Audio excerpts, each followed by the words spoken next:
Le festival est quand même constitué presque à 80% de création. Donc aujourd'hui, si je suis honnête, je ne sais pas encore non plus exactement ce que ça va être ce festival parce que beaucoup de choses vont se passer. Et c'est ça aussi que j'adore personnellement. C'est aussi pour ça que j'aime tellement les arts vivants. C'est que je pense qu'il y a beaucoup de choses qui vont se passer au moment même et on a beau essayer d'anticiper tout ce qu'on veut et de faire un très beau puzzle en se disant tiens là, il y aura une connexion qui va se faire entre ça et puis après, finalement, il y a une troisième connexion qui se fait et on ne l'attendait pas du tout. Et moi-même, j'attends toujours très fort ce moment-là, ce moment du mois de mai et du festival, parce que c'est à ce moment-là que d'abord beaucoup d'œuvres se révèlent et que justement les liens possibles et l'histoire, les histoires possibles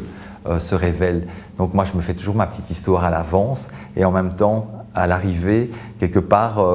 elle se vérifie parfois à moitié, mais il y a aussi plein d'autres histoires à laquelle je n'ai pas pensé et qui se produisent. Et c'est vrai que cette idée de la grotte, elle est belle et on a un petit peu aussi construit notre brochure cette année dans ce sens-là, avec à la toute fin de la brochure une très belle phrase qu'on a trouvée de Dante dans la Divine Comédie. Cette phrase dit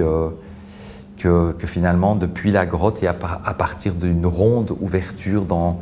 la grotte, on voit à nouveau le ciel et à partir de là, nous ressortîmes pour revoir les étoiles. Donc c'est cette idée un petit peu, mais elle est très métaphorique aussi et très belle, c'est que peut-être on doit passer par le souterrain de Philippe Ken, on doit creuser des trous dans la terre pour à la fin, je l'espère, pouvoir revoir les étoiles.